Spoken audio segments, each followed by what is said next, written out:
Beat over. all you ever saw. They're totally full of flaws since the day they were born. We're doing the work.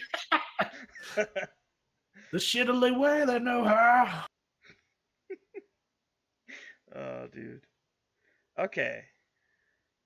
So, we had technical difficulties as always. every Monday. What's this wee stuff? Every Monday. Well, I mean, this time it's you have me. technical difficulties, dude. Something always happens. Okay, looks like we're good. Yeah. Are we ready? So we're counting 1, 2, 3, 3, 2, 1, 1, 2, 3. Yeah, I'm counting 1, 2, 3. Then we're all hitting record. Okay. On Audacity. Mhm. Then we're going to count up to 3, then down from 3, Okay. Okay. and then you shoot your intro. I think I got it. No laughing. Okay. Just as soon as we're done, intro. And don't forget to count. You have to count with your voice. Okay. Because I was just doing the nodding. I was like, No, I don't want that. I can't hear nods. As my dad would always say, I can't hear your head rattle. all right, I'm ready. Okay. 1, 2, 3. 1, 2, 3, 3, 2, 1. Hey guys, welcome to the Bits and Pieces Smashcast. This is April 16th, 2018, and tonight we're talking about movies. We got our beautiful people all in the house. We have Seth and JR. Yo. And tonight we're going to talk about our favorite movies. We had a little bit of technical issues on my end. Not it's me. It's all me this time. It's like a bad relationship. It's all you, Derek. It's Hey, like- yo. It's Hey yo. Hey yo, I didn't even get an intro. you didn't get no intro? He said Seth and JR. I said Oh, I just heard Steph. No, said he's no. got- It's because I said, yeah, when he said my name. I'm sitting here all put out. I'm just like, oh, out in the rain. It's like on Almost Famous when he's like, don't mind me. I'm just the fucking lead singer or whatever when they leave him. Jesus. All right. So first thing we want to figure out, JR, do you see us live on Twitch? I do. Or do we have sound? I'm going to see right now.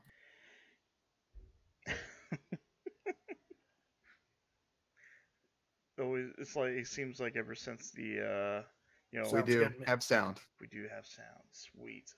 Sweet. So tonight we're talking about our top 5 favorite movies. So there'll be 15. Probably we're going to have most likely like the video game thing. We probably have the same taste in movies, and I know we do. But hopefully, I think we can easily get 2 hours worth of content on that. I'm thinking we'll be good out of ranking. Since we've Yeah. kind of gone to top 5, maybe we'll all be a little bit different. And another cool thing, this is the first Smashcast as Twitch affiliates. Now soon, emotes and cheers and bits will become available, and this is actually pretty exciting. So, Seth, JR, thank you Yes. for making this possible. Having fun. Yes. So before we get started on the actual movies and stuff, what's been going on? Well, you want to give a couple other? We also have our Amazon. We have our affiliate there. What was our other affiliate that we have? Razor? Yeah, we Got have Razor? a Razer affiliate as well as Amazon, which I'll have to produce some links for you guys. You'll get exclusive offers, usually like 10% off. And if you have Twitch Prime, one of the things you can do is once we have a subscribe button, you can always just subscribe with that for free. So that's Also, I have an itch that I need scratched. what kind of itch you talking about? It's retro gaming itch. Do you know where maybe locally I could find some Well, retro gaming? Well, I'm glad you asked, Seth, because there's this little place in Ashland, Kentucky. It's called Time Warp Games. You heard of it? No, I pre-tell I have not, but clue me in. How about you, JR? You heard of it? I am familiar with the dance. Well, So you can. This is so Is it funny. just a step to the left? Yeah. And then followed by a step to the right. Oh, it's a jump to the left. Sorry, I've already fucked it up. Okay. Oh no. I know. We suck again. I'm not as familiar as I thought. But yeah, you can head over there. They have all your retro gaming consoles, games, as well as other cool things like card games, board games, toys, comic books, and whatever you like. And these guys are awesome. And also, be sure to check out the guys over at the Goblin Traders. These guys do Magic the Gathering, Warhammer, X-Wing, as well as Dragon Ball. A lot of card games. They're having their 1-year anniversary this week, so congratulations to those guys. But other than that, we will be producing links for Amazon stuff as well as Razer. Try to get that done this week, and hopefully we can get the bits as well as the subscribe button, all that stuff. Our big goal tonight is I want us to hit 10 new followers tonight. Just 10. Or $17,000. Yeah, Or $17,000. We need this jet. It's $17,000. Are you sick of listening to us? Do you want our freaking asses to go away? $17,000 will make that happen. You'll never hear from us again. I just wonder what kind of jet you can buy for $17,000. Nothing you would like to fly. A remote control. There you go. A really nice replica remote control one. But We may be able to strap a small child to it. But for real, you don't have to give us any money. My voice got really deep. Hey, you don't want to give us no money. Ladies and gentlemen, the devil. That just made me think of the Garth Brooks Devil with Will Ferrell. Did you ever see that skit? I don't think so. Oh, geez, I'll have to introduce it to you later. Derek, do that and then say, "Would you fuck me?" Would you fuck me? I'd fuck me. That was a fat rip on the stream there. Vape Nation. Vape Nation. Vape Nation.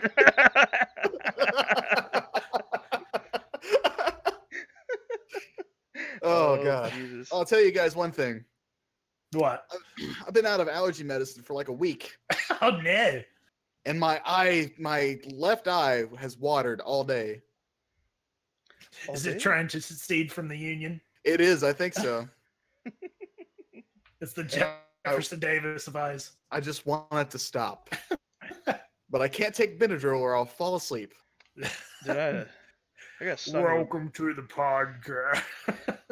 I got stung in the back of the head the other day. First By time a bee? by a bee, and I had to Or take by Benadryl. reality? Well, Both. both. The bee Reality. was just a metaphor. I think Metaphorical reality. bee. I think reality hit me about 3 years ago. Long story. But anyways, so Tinder updates. Okay. Welcome to This Yeah. just in. J.R. Hall's Tinder fight. Yeah, man. Yeah. Went on a date. Oh, I had fun. this just in. He had fun. I had fun. He had fun. She's really awesome. That's awesome. We're gonna make this. We need to put this underneath. JR had fun. The terrorist win. American. America. That's like the Fox News Tinder update. JR had fun. The terrorists have won. They won. No, man. Yeah, I had a good time. These Tinder updates will probably not go on for much longer because they're getting kind of boring. Well, you know, like Says you. Says me. Yeah. I'm enjoying this. Our listening audience is loving every bit of it. Every single bit I'm of sure it. they are. Yeah. Well, I mean, it's a girl. She lives up in Charleston. Well, she kind of I think she lives not in Charleston, but Well, it would be down, but whatever. It's a long down. haul. Down. You are correct. She works up at the up in Charleston, and I was going to be up there Saturday night anyway, and I'd kind of been talking to her, and we kind of met up there, and we went and saw a show. Is she cool? One of the moving pictures? No, live music. Oh. Thought you Yes. went out for a sarsaparilla afterwards. Sarsaparilla. I could, No, I could no, barely, she's really cool. could barely Very do my cool. thing with Congratulations. And now it's just a mad dash to see how I'm gonna fuck it all up. You're not gonna fuck it up, JR.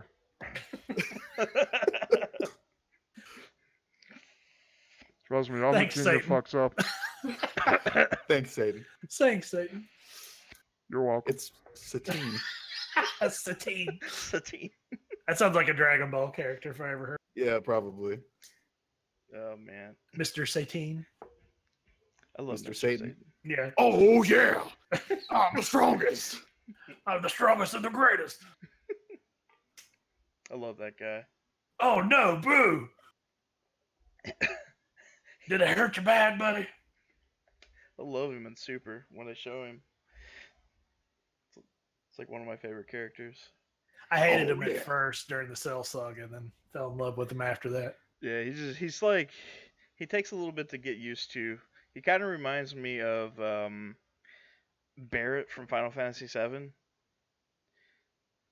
How? Like, Just the you should not be way- reminded of anyone except Mr. T. Well, I'm not thinking Mr. T because I didn't like. I pity the boo. Oh. I like how he talks, and I could just picture Barrett talking that like that. I can't not hear Mr. T's voice come out of Barrett's mouth. Boo Ben Or- as Marlene. Yeah. All right. So anything else? Not in that regard. You got a show coming up In May. in May? Yep. Well, we need to get this hype train going, sir. Mm-hmm. So tell us a little bit about the show that's going to be going on, and how can we get to this show? It's May 19th. It's at the V Club in Huntington. Any guest? Any special cool things going to happen that night? New Not songs? really. Probably not then. Will you remove clothing? No. But Sad emoji. we are going back in the studio in June Sweet. Cool. to record our new record. What number album will this be? Third. Third. Yeah, I need to find like the old upbeat thing we had. We did over. What are you talking about? Remember the upbeat? They're at High University. Oh, What I is- hope that never shows itself ever again. I want to find it. Never, ever I've got ever. I've got our first show. It's on YouTube. I know, but that other thing is somehow worse. Yeah, but the sound was off really bad. Like Yeah, I know. I know. I said something to one of the guys who worked with it, and Hey, Jampa, what's up? Jampo. Hello. Welcome to the stream. Welcome to the Smashcast. Oh yeah, we have new alerts. I don't know if you've seen these yet. Hey, Jampo, if you wouldn't care, you should definitely hit that follow button. We can test out these alerts, and you can be our best friend. Yo, it's official, Andy Pyro. What's up, Andy Pyro? That sounds important. That does sound important. It sounds He's got official. he's got a purple check mark. I don't know what that means, but I'm going to treat this person with respect. We're having our Smashcast. We're talking about our top 5 favorite movies of all time. Yeah. What the hell? There's like 1 million people. Awesome. Philly, they Woohoo! better be good. Oh no, they're going to be the worst trash ever. Be prepared to be disappointed. Officially disappointed. All right. So who wants to go first? And you guys can chime in. He's actually too. watching us on his channel. Oh, is he? Yeah. Oh, Holy that crap. sounds weird. I got to see this. It's a raid? We've been raided. Can you What is check- happening? Can you check your donation alerts are working? I should be able to. I've got donation alerts. What? No alerts. No alerts? I had one. Can you say Perilla? I just saw the cocaine. Okay. Okay, I like that one. The other one's really good too.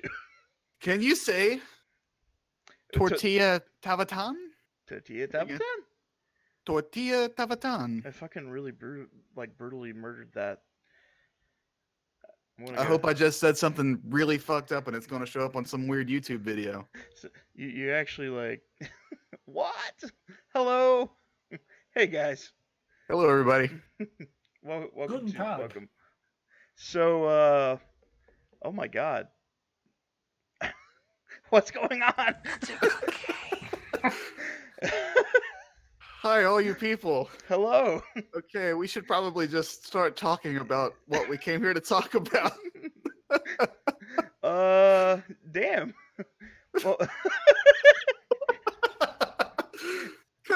Yeah. Okay. Derek, just start talking about some fucking movies. Okay. Top five movies. So I'll go ahead and start. So I'm gonna go ahead and start from number 5, and number 1 being the highest. The 5th will be, but they're all good. So the first one I want to talk about is There Will Be Blood. Ooh. Yes. All right. I'm down. So I don't know if you guys seen it. I know JR has. Have you seen it, Seth? Yes. Okay, so it's got one of my favorite actors of all time, Daniel Day-Lewis, and it's a story of greed. Yes. And milkshakes. And milkshakes. I drink your milkshake. I drink it up. I love that God movie. damn.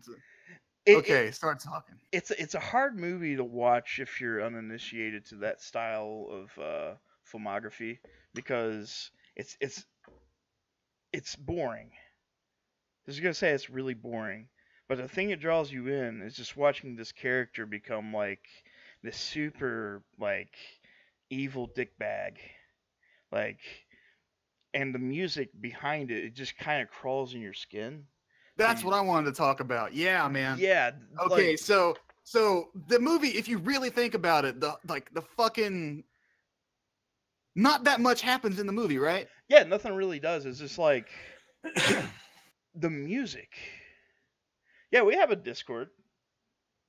I'll So, yeah, link it in the chat. yeah, I'll go ahead and link you guys. Yeah, man, not that much happens in the movie, but like the fucking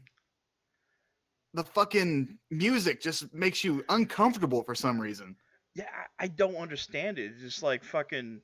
You'll be watching this movie and you're waiting for something to happen, right? Yeah, it's just like it's this sense of dread throughout the whole thing. I don't understand what it is about it, but man, it just fucking grabs you, and you're just, yeah, man. That ending though.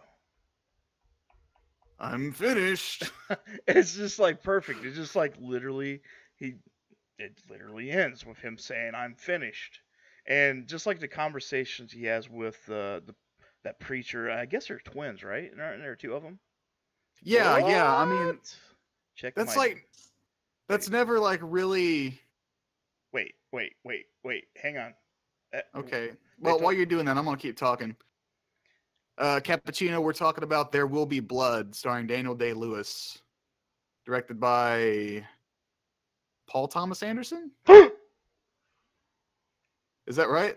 Oh my god. What's up?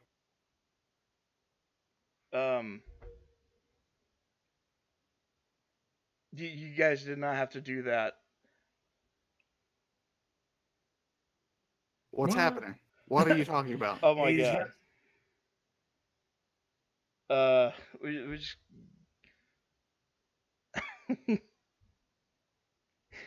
Oh man. Are you gonna die? You gotta. You with us? You with us, my yeah, dude? Yeah, I'm thinking. I think I'm gonna cry. Okay. Let's keep this thing going. Keep it going, dude. Okay, so Keep it together. You gotta keep it together. Come on, dude. Okay, so thank you. Keep it together, my dude. Thank you. I had to put my glasses back on. So, anyways, oh Jesus Christ. Yeah. So yeah, there will be blood. There will be blood. We got a really good. We got a big donation. And Make sure you thank the people. I want to thank you guys. Graciously thank the people. My donation alerts does not seem to be working. But I appreciate that. Yeah. Oh damn. But okay. So Back to the movie. yeah, back to the movie. We have this movie. It's starring one of my favorites, my favorite actors of all time. And if you guys get a chance, you need to check out by this guy. It's Daniel Day-Lewis. You need to check out Gangs of New York. You check out Lincoln. Abe Lincoln. The fucking Spielberg one. Yeah, and dude, I'm like shook up right now. I'm just like. Anyways, you check out Daniel Day-Lewis's filmography, and especially check out There Will Be Blood. I'm telling you, you'll watch it, and like you probably want to turn it off, but just stick with it. Like stick with the whole movie. I don't know how anybody can watch a movie and want to turn it off. It's just riveting from start to finish. You know what I'm saying? Yeah, I mean, I can. At least that's the way I felt about it. I can see like a younger audience, like they'll be watching it and probably not understand what's going on, but you're just watching this guy just go into madness, like with his own greed, and yeah, man. like the theme is just greed, and like it to the very end, like, and the ending is just perfect. And he shrouds it with like love for his son, like he's doing it for a better future of his son, where he really isn't. It's just pure about his unbridled greed. Oh yeah. Well, I mean, that's what it devolves into because, like, towards the middle of the movie, spoiler. You have a nice night too, man. Spoiler alerts for anybody who hasn't seen the movie. This 2006, 2007 movie? Yeah. 2000, yeah, so 2007, I think it was. Yeah. In the middle of the film, there's an explosion at his oil well, and his son loses his hearing. And at that point, his son becomes too difficult to deal with, so he just fucking sends him away. Mm-hmm. Yeah, puts him on a fucking train, out of town, man. Well, what he says to him at the end, though, at the end of the movie, like just the thing he says to him, is just like, oh my god, why would you say this shit? Like, but the ending, I'm telling you, if you guys stick with it, definitely enjoy it. That's my number 5, and it's hard to put that because that used to be my number 1. It used to be your number 1. Yeah, that used to be you've seen better movies since then. I've seen 4 other movies. I've seen movies that I hold in a higher regard, but I think it might be more of a nostalgia. It might not be a better film, but it's just something I like more. Okay. You know what I mean? Uh-huh. But yeah, check out There Will Be Blood, and yeah, if guys, thank you so much for the follows. We're trying to build a really big community here. All 3 of us, we have a lot of fun, and we'd love to have you guys here as much as possible. May not hear something new, but you'll have a good laugh at least. Yeah, we try to keep it entertaining. Yeah, we're dumb as hell. So stupid. So stupid. You're so dumb. You're really dumb right now. Okay. Are you done with your number 5? Yeah. If you want to go next, should I go for one? Go for it. Okay, number 5. I think I really like this movie, and I really like the characters in it, and I think that they're good enough. And I'm talking about the Goonies. The Goonies. You want to hear something?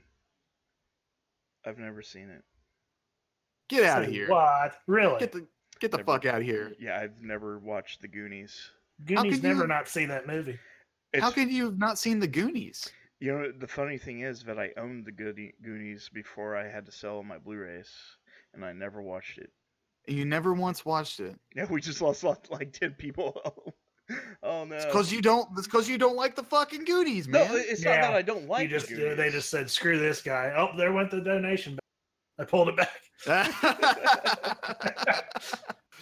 Oh man, I can't believe that shit. Oh god. No, I mean I had the movie and I understand that it's a good movie. I just never watched it. I've seen like clips of it, and I know about the Truffle Shuffle. Less bacon, more money. You guys still there? Yeah, I'm here. I'm Les- here. I don't know what that means. Sorry. Anyway, Goonies. And it's just that movie like encapsulates the '80s. I feel like. I mean we're past the fucking '80s podcast that we did, but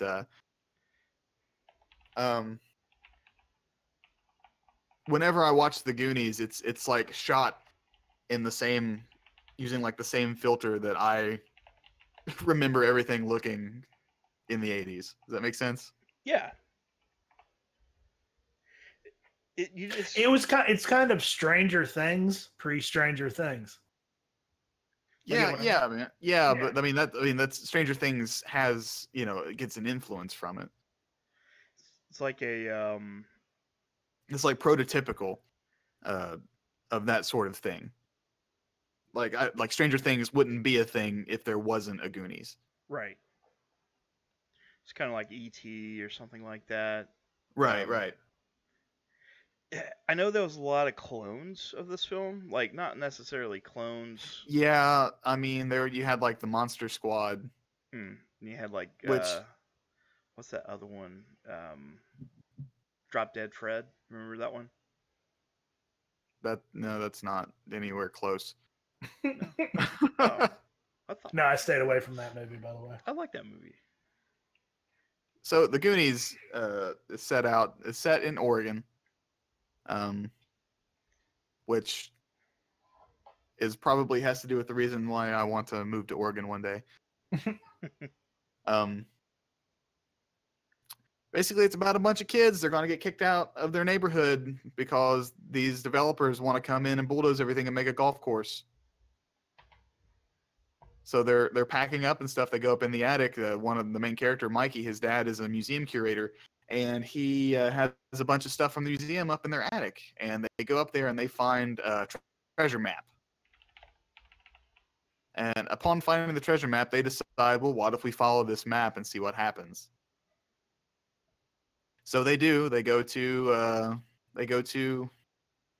this old janky restaurant looking thing, and there's this criminal family called the Fratellis who are hiding out there. They had just busted one of them out of jail, and they were on the lam from the cops. So they go in, find this entrance to this cave that's underneath the restaurant, takes them down underground, and they have this big underground adventure that leads them to finding a pirate ship Full of gold. full of gold. What was the monster's name? Sloth. Sloth. Yeah. Man. Just watching a trailer for it now. Who is that? It's like one of the child stars from back in the day. It's Corey Feldman. Corey Feldman. Mm-hmm. And Sean Astin. Astin. Yeah. Sean Rudy. Astin. Samwise Samwise Gamgee. Gamgee. Was Really? Bob on Stranger Things season 2? Was that his name? Was that his character's name? Was Bob? Was it Bob? Something like that. Bob, Mike, some generic, regular old dude's name. Bob or Mike. Bob or Mike? Bob or Mike. John Smith. John Smith. I don't remember what his name was on Stranger Things, but yeah, they find a pirate ship full of gold, and they basically solve all their problems. This is pretty cool. Because nobody sells their land to the guy because they have enough money to pay him off because they have all kinds of treasure. So this has kind of got one of those growing up themes and you're better together themes. Yeah, it's kind of like it's like a classic adventure movie, ensemble adventure movie. Mm-hmm. It's almost like Indiana Jones for kids. Yeah. Yeah, with the whole team and the whole Goonies never give up or Goonies never die, whatever they say. Goonies never say die. Never say die. Yeah. So it's probably one of those movies I need to immediately watch, right? It's got so many good lines in it. You know what I'm saying? Yeah. You got like the part in the fucking wishing well where they find all the coins, and Corey Feldman's character's name is Mouth in the movie, but he takes a fucking quarter out of the thing. And he's like, "Look here, this is my wish. It didn't come true, so I'm taking it back." Okay. I'll have to watch this. Is it on Netflix? I don't believe so. It was. I think they pulled it. It's one of those short time ones. I know. Like I said, I know it's one of those movies I should have watched a long time ago. JR, what about the scene? Natalie's always complaining about them cutting out the octopus. Yeah. Yeah. Apparently, there are versions of it with that scene in it. Mm-hmm. The theatrical version does not have that scene, but at the end, the kids actually talk about it. Yeah. Which is one of the big flubs in the movie. You know, they cut the octopus fight scene out, but you can plainly hear one of the kids talk about. I think it's what's the kid's name? The Asian kid. Oh, Data. Data. Yeah, he's we fought with octopus. Yeah, and everybody's like, yeah, sure we did. Data. That crazy Data guy, octopus, whatever. It's, same kid who was in Indiana Jones and Temple of Doom. Yeah. Mark Zuckerberg. Yes, it was Mark Zuckerberg. Have you seen the picture? Data meme? Yeah. Where somebody photoshopped him as Data? Yes, it's amazing. It's very accurate. Whoever did that, I'd love to give a firm handshake to. Yeah. It was fucking perfect. Yeah. It was really good Photoshop. Okay. Anyways, Goonies, it's a great film. Thank you for the follow. Appreciate that. I'm doing really good tonight. That's awesome. Oh, man. Seth, it's time. It is time. Oh, man. I'm having problems with this, with number 5. I have like the top 4, no problem, but number 5 is just like... kind of hard. Yeah, I don't know why. There's so many movies rolling around my head. I've seen such a plethora of films. Trying to think. No, I can do this. All right, number 5 for me is a little movie, Disney movie that I grew up with as a kid that I just absolutely love. And I know you guys aren't going to have this on your list at all, and you're probably going to make fun of me here. But have you ever seen a little movie called Bedknobs and Broomsticks? No. Oh, it's been so long. Oh my gosh, love that movie. Starring the great Angela Lansbury. So everything. It's a kind of, I'd say it's more of a follow-up film. It's after like Mary Poppins, which would probably be my number 6. Mary Poppins. I just love this. I'm sorry, I'm kind of a musical guy. If you ever watch Kevin Smith on any interviews, he kind of loves musicals, and he's kind of fit a few into his movies. Well, I love musicals as well.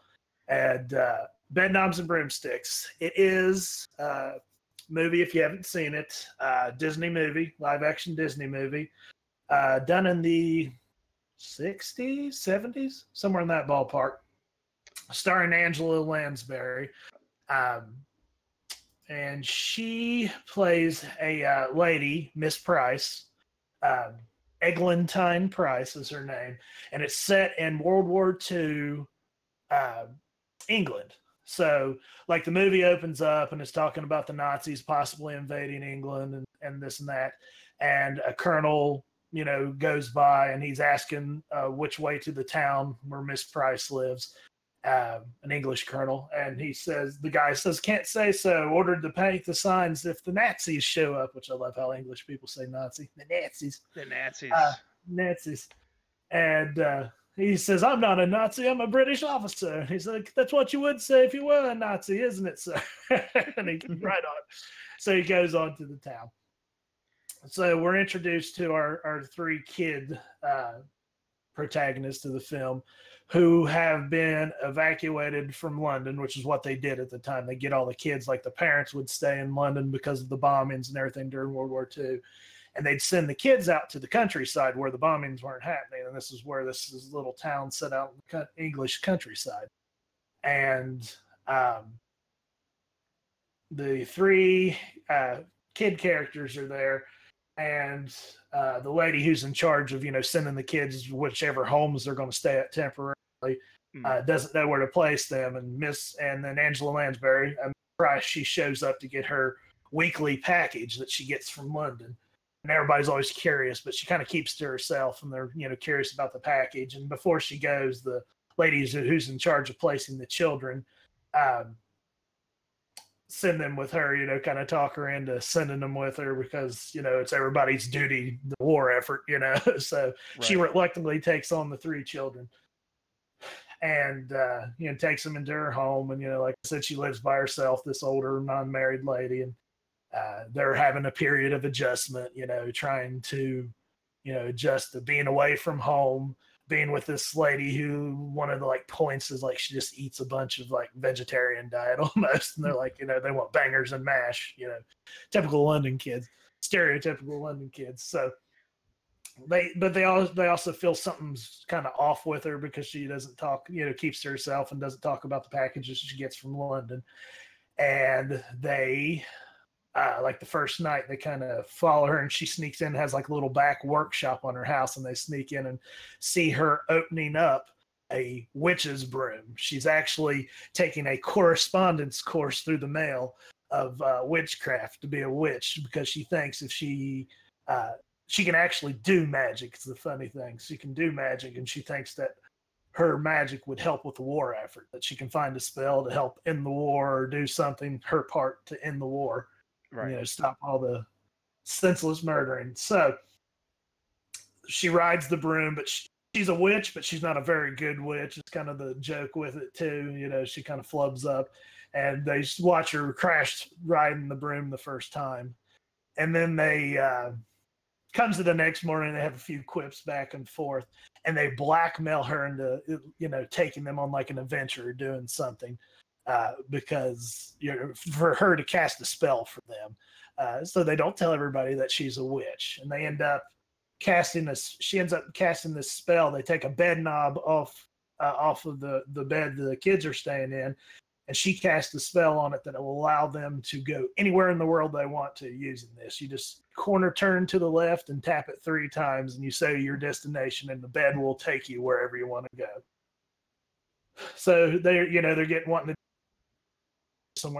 go somewhere exotic, and she gets a letter in the mail that all of a sudden her correspondence witchcraft course is ended and there won't be any more lessons. So she's all distraught about that. So she asked them if they could use the bed knob to go to London, find I can't remember the actor's name, but he played Mr. Banks on Mary Poppins. So if you've seen Mary Poppins, that gentleman who was in all the Disney movies and live action musicals, I can't remember his name off the top of my head. They find, that's who they're looking for. So she talks to the kids, and she's like, we'll go on whatever adventure you want to. Let's go find this professor so I can get my last lesson. Because she was actually just one lesson away from finishing the course and being a proper witch. Right. So they go to London. They find him. Professor Brown is his character's name. They find him, and they find out he's just a fraud. He's just kind of does poor magic tricks on the side to earn money in London. And they confront him about it, and he said, I just made up all this stuff. He said, I found this old book, which actually was the sorcerer Azeroth's book, and he was just sending the spells out to people, whoever would send him money in the mail for this correspondence course. But then she demonstrates to him, she actually turns him into a rabbit and demonstrates, hey, the magic's real. I can actually do it. And he's like, well, I couldn't do it. So I just thought it was a bunch of horsewash. And but the part of that keeps the adventure going is the last page of the book is missing. So they end up finding they go into London, and it's Portobello Road, which is where they have all the shopping and everything, and they find the gentleman who has the other half of the book, or the last page of the book or whatever, and it tells them that the last like incantation they need is on this star, Azeroth star, and they end up going. And this is what makes this movie really cool. Is it matched like Mary Poppins, how the scene where Bert, Dick Van Dyke's character on Mary Poppins dancing with the penguins? Well, that's what ends up here. They go to this island of talking animals, and they're all cartoons. So here they are, it was Disney showing their chops as always as being in the forefront in movies and everything, having humans back then on a green screen with cartoon characters interacting and everything. And they end up getting the star and getting the magical incantation that off of it. And they go back to Miss Price's house back in the country and have a nice meal. And then during this time, Professor Brown kind of gotten a little bit serious, but then he's scared by that, and she's a little scared by it. So he ends up going to leave. And during that, the Nazis show up, and this little town was like their point of entry of coming to scout this Nazi group in a submarine, coming to scout where they can Macoites Tricorum Satis, and they have like a museum in that little town of old war armor, and she raises an army of humanless, empty armor, and they fight, and this funny battle ensues, and they fight off the Nazis. Actually, I have that. Leading a army of manless armor. I find it funny that they was trying to shoot her down with the MG42. Yeah. It's like she's got. But there's like the one scene there, like they shoot the armor up, and the armor like spits the bullets back at the Nazi guy, and then they like blow up the one piece of armor, it reassembles all wrong, and then takes like a leg and smacks the Nazi over the head. It's just a fun movie. I watched this movie. I had a tape when I was a kid. I had this on it, and I forget what other movie was, but then I had another triple tape that was Mary Poppins, Willy Wonka and the Chocolate Factory, and Short Circuit, all on there. So, but this is one of my favorite movies of all time. This is my number 5 movie, Mary Poppins being very close to being 5 with it.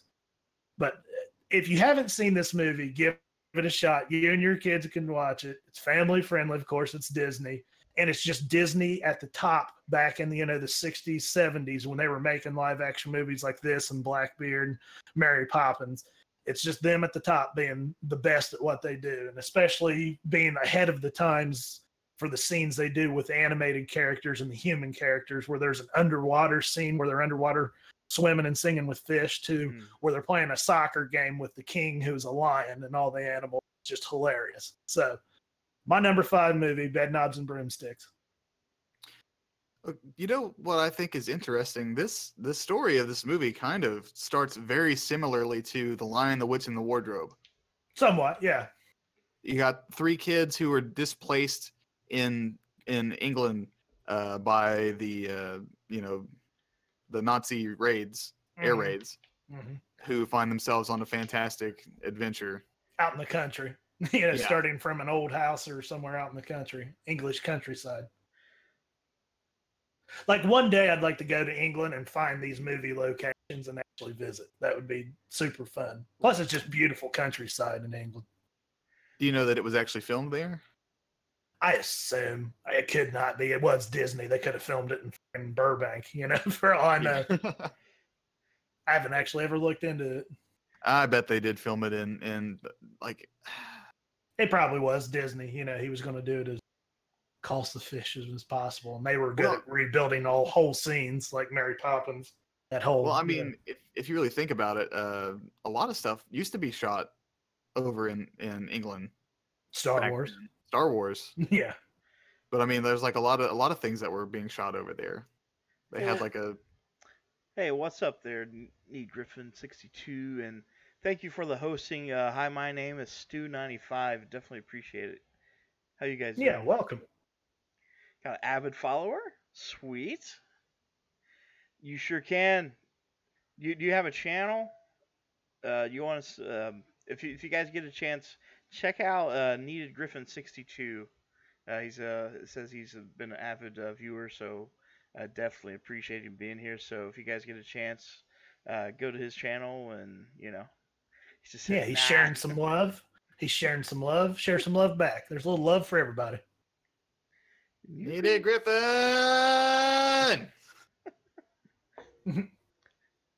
All right. So we move into. He's Go like, to number "Ah." 4. Number 4. So number 4. This one's kind of. It. I.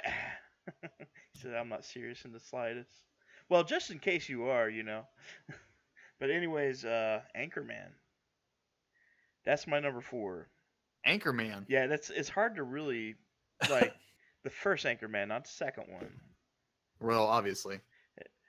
Yeah, I like the second one, but the first one it's a The classic. first one had the newness of the characters. The second one was just more of the same. Side Bucket 90. Well, I think that the second one was more. What is the point of this? We live stream the recording of our weekly podcast. That's about it. Yeah. Tonight we're doing the top 5 movies each of us like. You guys can feel free to, if there's some movies you like in here and you want to join the conversation, feel free. We enjoy you guys coming in. Yeah, but Anchorman, the first one, I seen it when I think I was in high school when I first seen it, and I just thought it was a weird movie, and like I can watch that movie. There's a couple movies I can watch like every day. I can watch them every day, like, and not get tired of them. And one of them's my number 1, and my number 1's kind of weird. But Anchorman's just like, I can hear the jokes like 1,000 times and they don't get old, and just the characters are just hilarious. Brian Fantana. I was talking to my brother about that earlier. It was like, there's a part in the movie where he's standing outside of this panda bear pit. You should write for a publication. I'm not that good. My grammar sucks. Plus, this is amazing. Me senses some sarcasm. Sarcasm. Thick. It's like, you guys suck. Thick. It's like, you guys suck.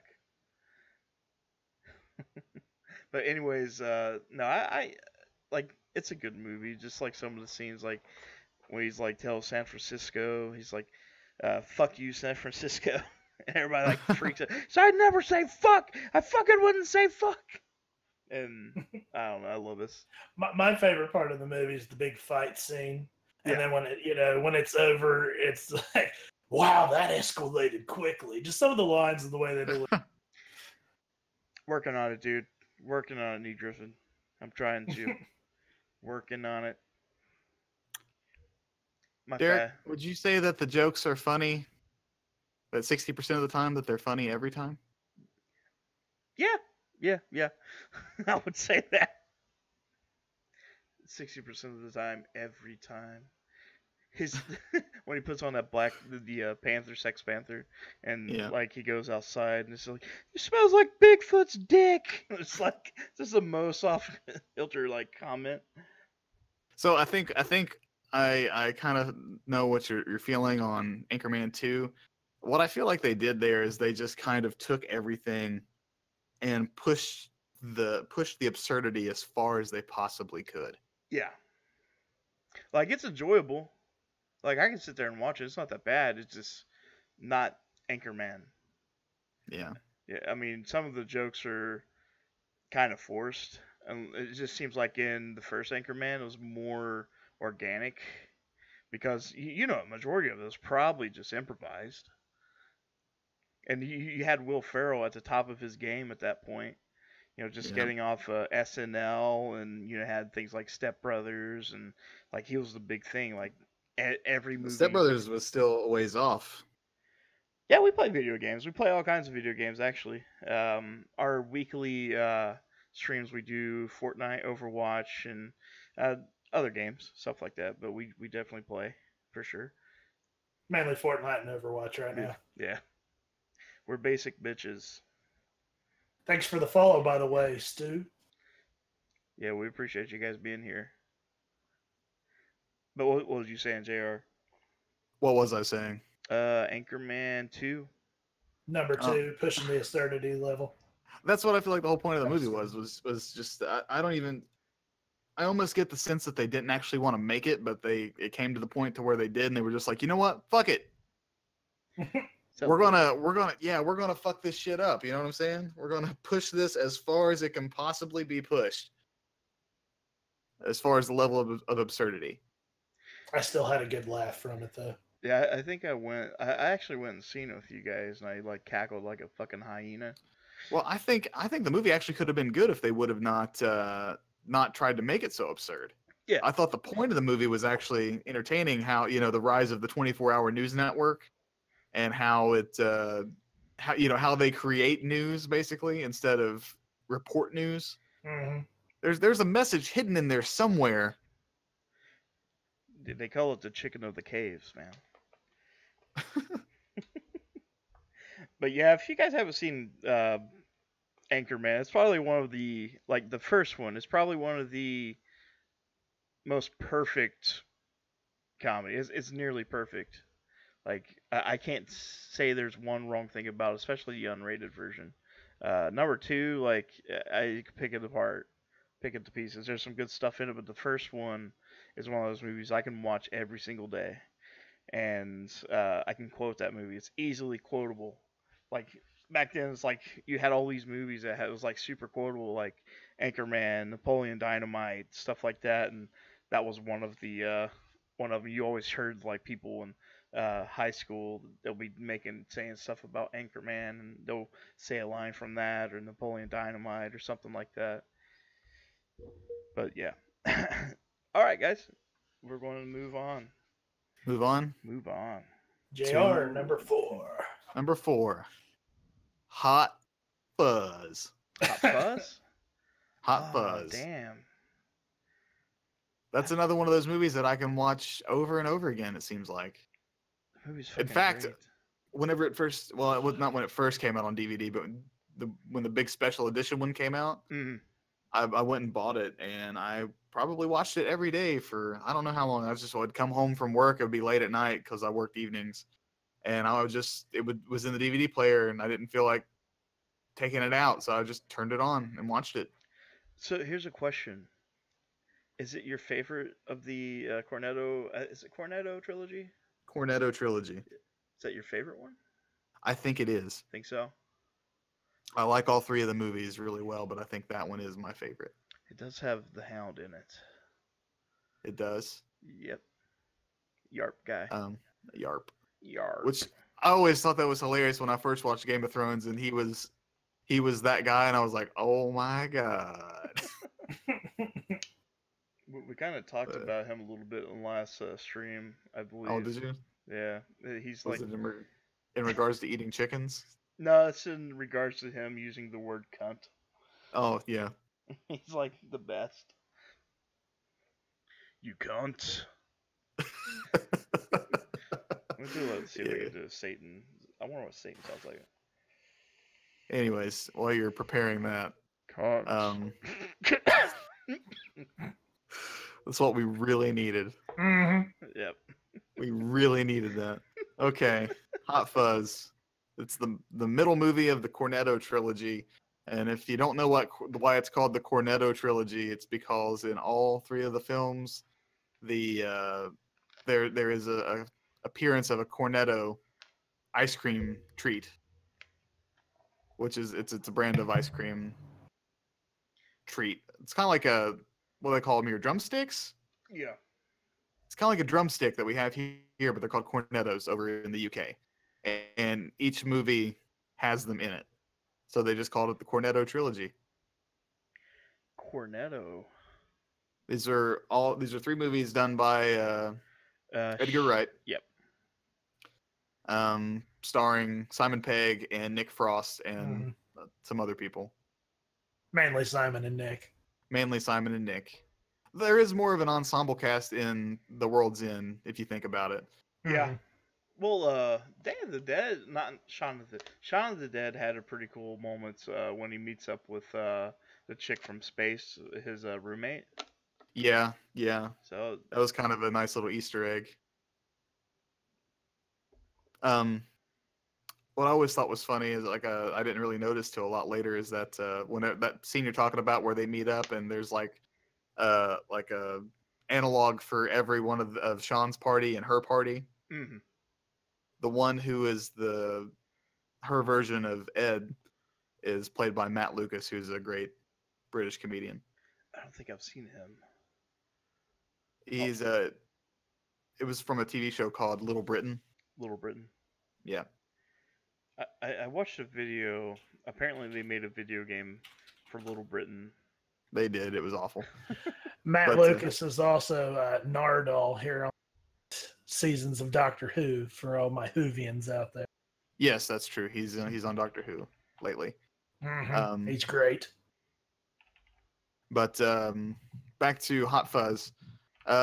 It was basically Edgar Wright wanted to do a buddy cop movie, and he did it in his classic over-the-top style.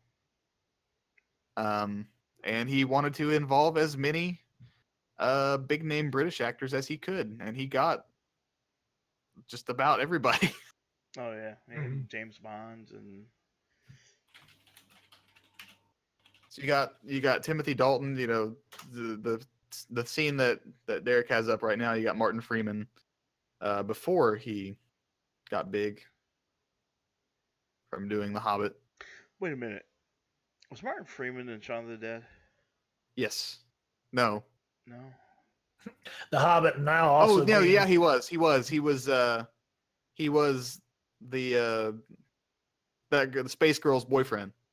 Oh really? Yeah. He didn't have any lines. He was just there. So I'm gonna have to watch it again because I didn't notice him, and I've noticed him in the rest of the trilogy, but He is in all three films. he did take off, man. He took off like big time, didn't he? Yep. Now he's in the Marvel Universe.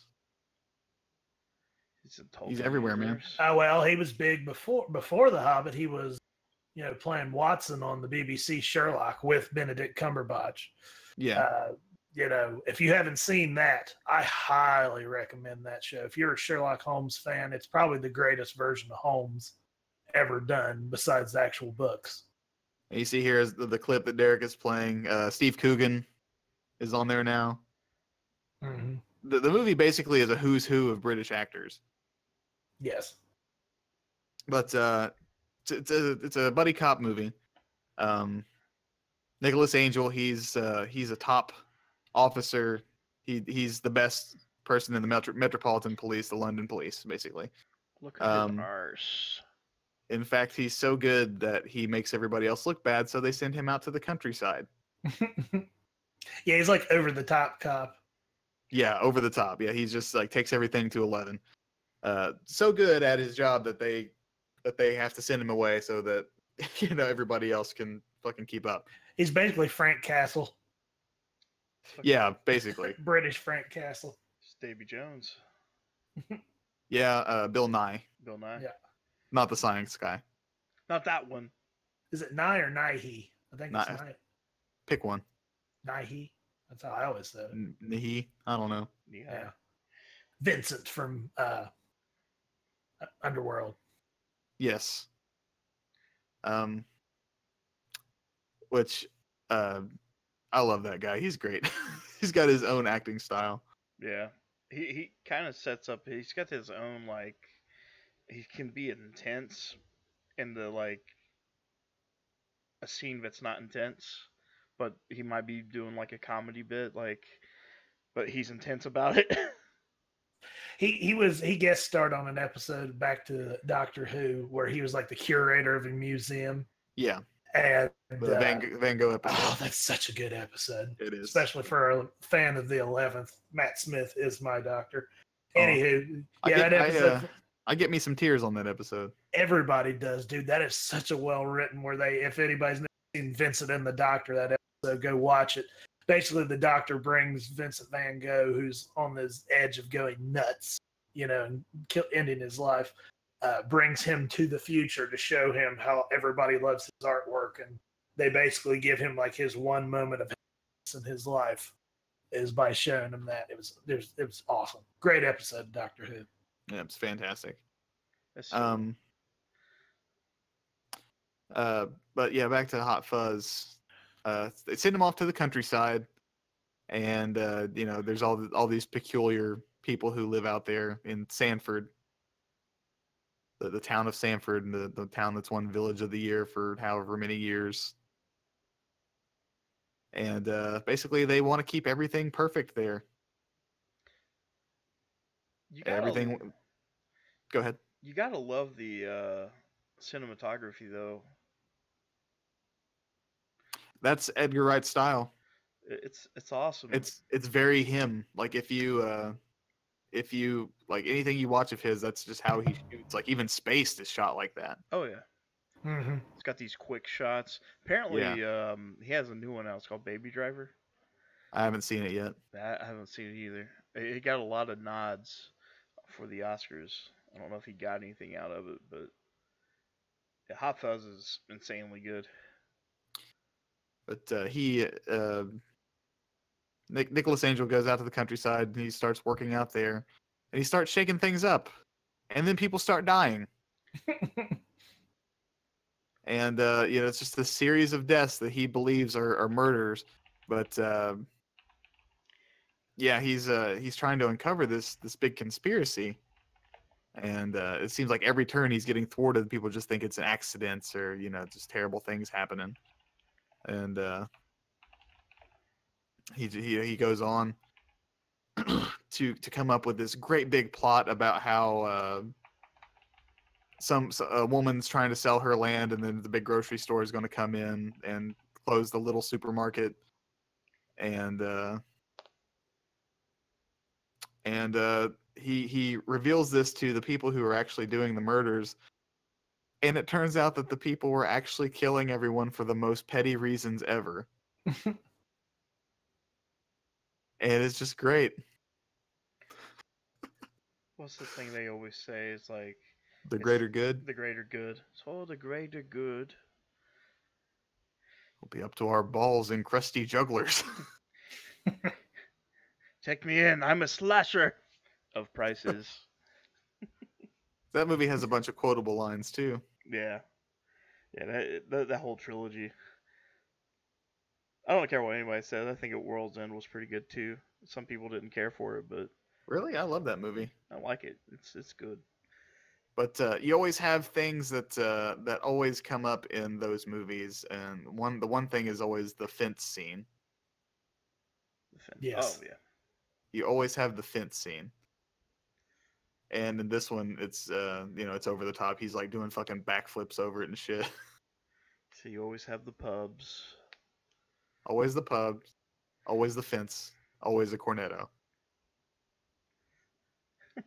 Like they go into the Walter Frey's armory. Yeah. Oh, it's jump! What do you say? Oh, it got. Yeah, he's like hitting that mine, and they just start running. It doesn't explode. It's fucking awesome. But yeah, Hot Fuzz. That's my number 4. I love that movie. I could watch it right now. Good pick. Good pick. It's a good pick. All right, moving on. Moving on to me. Yeah. Yep. All right, number 4 for me is part of a saga. I guess I'm going to include the whole saga or the trilogy as my number 4 because I can't just watch one out of order, and that's going to be the Back to the Future trilogy. Gotta go back in time. Gotta go back. Such good. Huey Lewis. Which Actually, we were I talking feel about sorry, Back to didn't the they Future just work say today. that he's got Alzheimer's or something? Like he canceled all his. I don't think it was Alzheimer's. I can't remember what it was, but Like yeah, he did dementia or just cancel. Yeah, he did just cancel all of his tour dates. Because of that. Yeah. Yeah. So I hate that. I always liked Huey Lewis, the kid of the 80s growing up. Oh yeah, I actually have sports on vinyl. Nice. But yeah, Back to the Future saga. If I had to pick one as my favorite out of all 3, it'd probably be number 2. I used to watch 2 a lot, but if I'm going to watch Back to the Future, it's going to be an afternoon, and it's going to be all 3 movies in order. Yeah. Anybody who's not familiar, I don't know how you couldn't be, especially with Ready Player One out right now, and the main character's right of choice is the DeLorean. pimped out with some Knight Rider and Ghostbusters add-ons. But You mean the Ecto 88? yes, such an awesome ride. Yeah, he has the flying DeLorean too. He doesn't go like. Does his fly? In the book, it does. Yeah, I thought so. Yeah. But anywho, so anybody who doesn't know about you couldn't, but the premise of the movie is Michael J. Fox plays Marty McFly, your average high school kid, you know, girlfriend, wanting to be in a rock band, normal stuff of the 80s, who's, for all intents and purposes, his best friend, you know, outside of his girlfriend, Jennifer, is the town's inventor, resident nut job to a bunch of people's Doc Brown, played by the always awesome Christopher Lloyd. Yes. And the premise is Marty, Doc leaves him a message. He wakes up in the morning at Doc's place, overslept, and is getting ready, you know, running late for school. But Doc had called him, was what woke him up. Doc called him and told him to meet him in the mall parking lot that night, that he'd finally made this big breakthrough with an invention. So Marty ends up meeting Doc in the parking lot, and Doc shows him that he has taken a DeLorean, one of the most famous cars from the 1980s, that he used it and made a time machine out of it. And he shows, you know, they put the dog in the time machine, and he shows how the dog came back, you know, jumped ahead exactly where he needed to be, and then how the time hadn't changed at all on that watch that was with the dog. You know, the dog took off and he was instantly a minute ahead, and they'd moved a minute ahead in time, but you know, the dog hadn't at all. So he showed the time machine, and he said, "What's this thing run off of, Doc?" And he says, "Plutonium." And he ended up, in the beginning, there was like a news report about these Libyans stealing plutonium. So, and Doc had swindled this plutonium from these Libyan terrorists. Well, they end up showing up, and for what we think, killing Doc. And Marty's trying to get away from him, and the quickest way to get away from him is to jump in the DeLorean, which Marty forgets that when it hits 88 miles per hour, the time circuits will kick in, and he will transport to the point in time where it happens. So it accidentally gets knocked into October 15th, 1955, something like that. I think Something so. like that, yeah. Yeah, something like that, close to. As I go to October 15th, 2015 in the second one, but I believe. Correct me if I'm wrong, everybody out there. So anywho, he gets taken back in time, and he runs into his parents accidentally, and that causes his parents to miss their initial meetup that got them together. And he finds out that this is going to erase his existence, since his parents never got together. So the whole plot is him trying to get his parents back together, while also the accident that caused his parents not to meet is he saved his mother from getting hit by a car instead of his dad, and she ends up falling in love with him, which is a whole crazy thing that his mom falls in love with him. So Marty doesn't know anybody, he's not the genius here, so the only thing he can do is find Doc Brown, Doc's past self, show him proof of the time machine, and hope Doc can get the time machine running to get him. That's the whole premise of the first movie is, you know, get your parents to fall in love, and get my mom to unfall in love with me, get her to fall in love with my dad, give my dad, which in doing so, Marty actually makes his dad a better person. He actually gets him to stand up to the town bully, and, you know, wins his mom's heart. Marty saves his existence. Doc a letter that he said he wasn't going to read, and he did. And Doc was prepared, had a bulletproof vest on, and is alive. So movie comes back. Marty comes back, and his life's marginally better. His parents aren't losers. His dad's actually a successful author, and they have money. He has his dream truck he was talking about in the first movie. He's getting ready to go on this trip with Jennifer's girlfriend, and then Doc shows up from the future in a crazy-looking suit with the DeLorean, says, "We got to go do something about your kids in the future."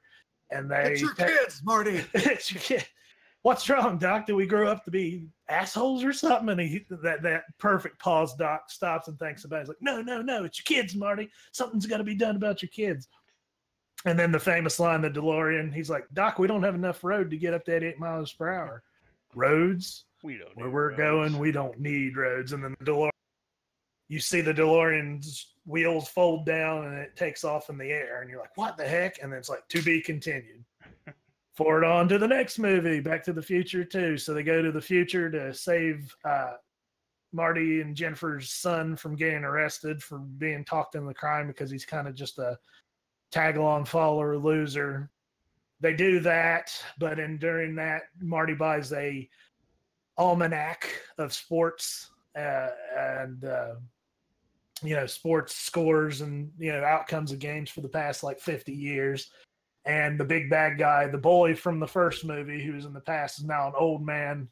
Biff is the bully there, and he sees that it's not young Marty, the kid. It's actually Marty that he knew from the past, young actual Marty McFly, not his son. And that he and Doc Brown are there in the time machine. Biff takes the almanac time machine, goes back in time, gives his younger self back in 1955 the almanac, and tells him to build up an empire. So when Marty and Doc try to go back in time to 1985, it is a like dystopian 85 that Biff is powerful and rich and has murdered Marty's dad, forced his mom to marry him. So they got to go back and further in time, back to 1955, get all meta, keep from running into himself from the past, who's now in the past as well, trying to do the events of the first movie, while they try to get the almanac back from Biff, so Biff can't make the alternate 1985, which they do successfully. But after they get the almanac and burn it and everything, they assume goes back to the correct 1985. The lightning storm that helped send Marty back into the future in the first movie accidentally hits the DeLorean and sends Doc and Einstein, his dog, back into 1885. Even farther in the past, trapping Marty in the past in 1955, which ends with a guy sending him a letter, which is from Doc in 1885, telling him he's okay and where he hid the time machine. So the 1955 Doc can once again help 1985 Marty get back to the future. Third movie, Marty decides that's not happening. I got to go save Doc, because he finds while they're getting the time machine, there's a cemetery right by where the time machine's buried. And he stumbles across Doc's grave that he was murdered, shot dead in the back over a horseshoe dispute with, who was that? Mad Dog Tannen, Biff's ancestor. Nobody calls me Mad Dog. I hate that name. I hate that name. Manure. I hate manure.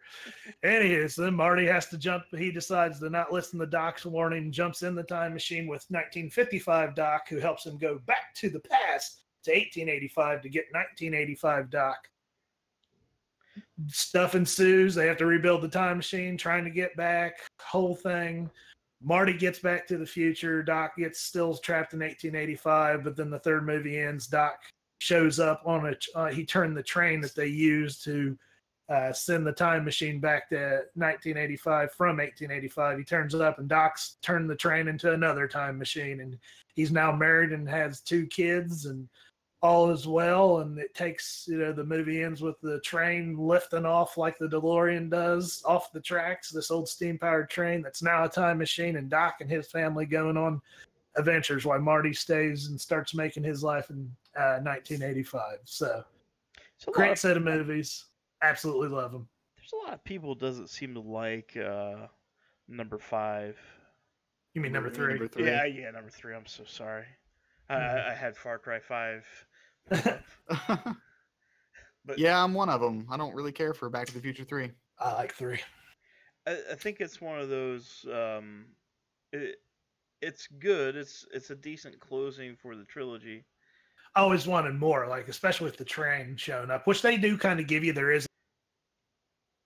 I have that as well, where Doc comes back with his family, and he and Marty and Doc's family keep going on adventures with both time machines. So, right. Even though in the third movie the time machine's destroyed. the DeLorean gets, he comes back on train tracks and it gets wrecked. But that's what Doc wanted him to do, because during all this, Doc realized how dangerous the time machine is. And, from what happened to them with the alternate 1985 timeline, that it just, as soon as they get everything fixed, he was going to come back and destroy it anyway. So, Right. Yeah. Great movies, super fun. Tons of quotes from that. Made Michael J. Fox from a teen star on TV to a super movie star. Also catapulted Christopher Lloyd's. If you're thinking those two people, if you think nothing else in their filmography, it's the Back to the Future trilogy for those two actors. So, funny thing, we were actually talking about Back to the Future at work today. Oh yeah. About how Michael J. Fox was kind of an 11th hour addition to the cast. Yeah, who was supposed to be it? They said his name this morning, but I can't remember what they said. Oh, it was another film star during the time. They even filmed some scenes with him.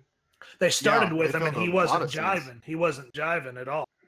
Fired him and The- got Michael J. Fox. The story goes, this is a story told by the guy who played Biff.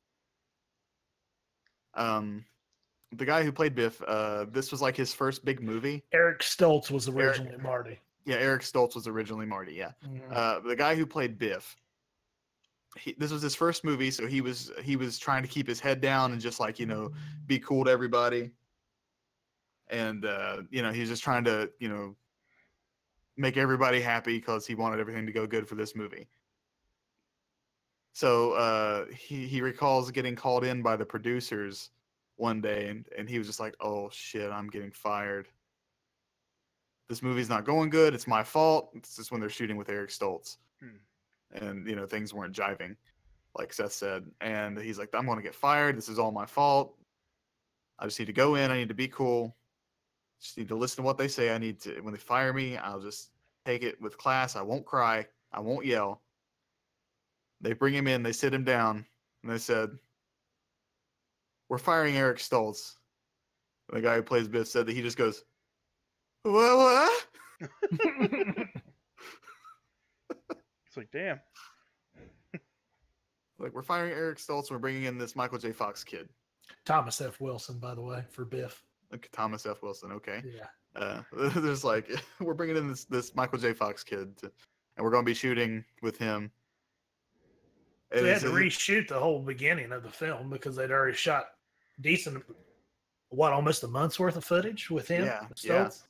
So apparently, what they said was the punch whenever Marty punches Biff is actually in the film still Eric Stoltz.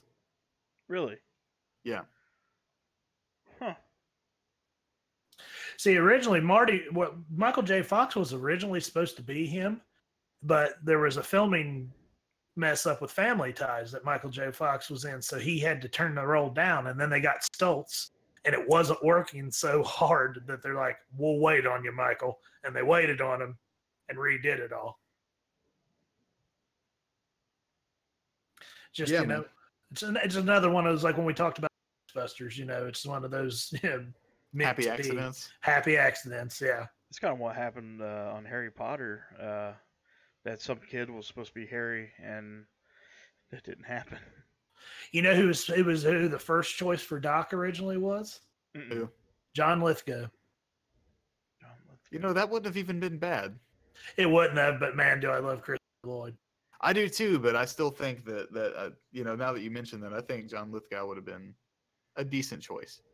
John's still like if they ever redid it, I'd like to see him if they could recast or something, see what it would be like. Like get Eric Stoltz and John Lithgow to redo at least one movie or some scenes just to see what it'd be like, just for fun. That'd be weird. Yeah. So we also have Back to the Future to thank for Rick and Morty. Mm-hmm. Yeah. Giant Back to the Future parody in a sense. I never really. Well, it stemmed from a cartoon that Justin Roiland made called Doc and Marty, which was a parody of Back to the Future, and the famous Rick voice was originally his version of Doc's voice. Yeah. So it's safe to say Mr. Roiland is a fan of the movies as well. Yeah, yeah, he is for sure.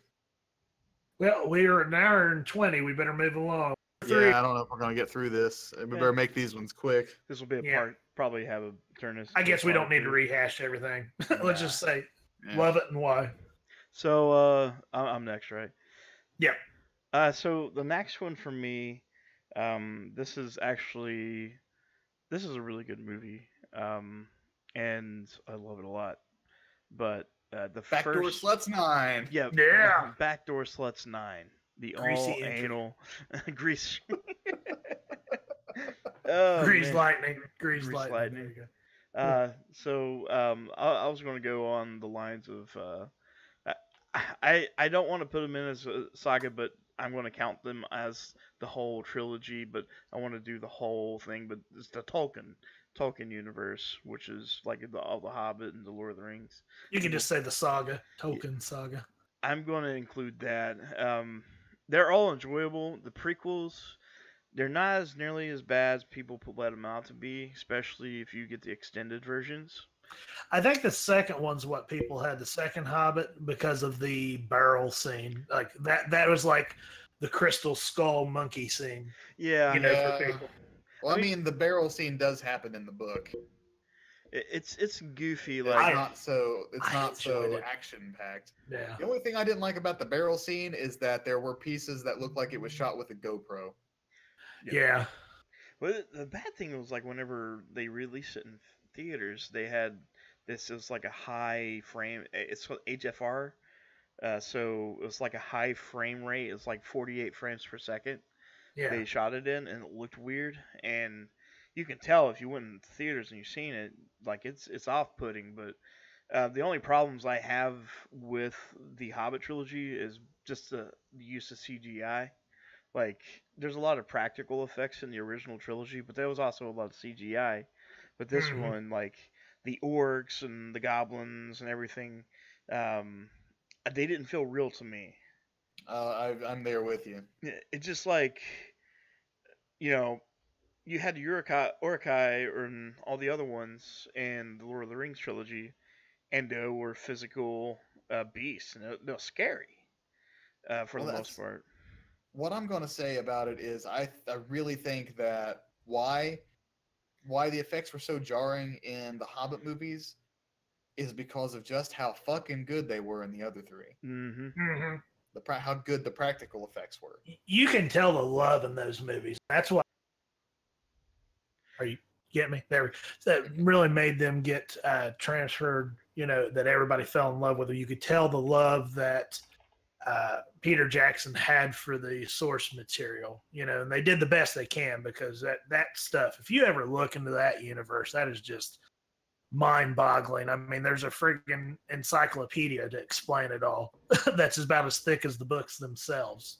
Because Tolkien built a whole universe and languages. He actually created languages for it. But man, those are some fun films, and just how gorgeous they are being shot in New Zealand with the landscape there. Oh yeah.